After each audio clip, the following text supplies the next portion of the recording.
देखिए तो पवन सिंह का आज एक नया गाना रिलीज हुआ है। जिस गाने का बोल है अंगूरी से बंगूरी।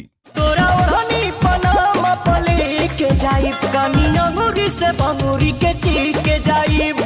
इस गाना को रिलीज होने के तुरंत बाद इस गाने पर चोरी का आरोप लगने लगा है। तो आज की इस वीडियो में हम आपको पूरे प्रूफ के साथ बताएंगे कि आखिरकार असली चोर कौन है। तो वीडियो को पूरा जरूर देखें और हाँ, चैनल पर नया है तो चैनल को सब्सक्राइब और वीडियो को लाइक जरूर करें।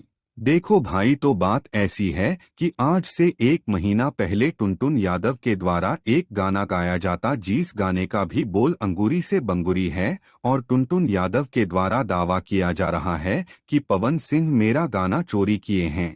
लेकिन आप सभी को बताना चाहेंगे कि पवन सिंह के इस गाने की शूटिंग आज से 6 महीने पहले पूरा कर लिया गया था। और यहाँ पे आप तस्वीर में देख पा रहे होंगे कि पवन सिंह का ड्रेस अप लुक जैकेट में है, जिससे साफ साफ पता चल रहा है कि इस गाने की शूटिंग ठंडे के मौसम में पूरा किया गया है और इस गाने को अभी रिलीज किया जा रहा है।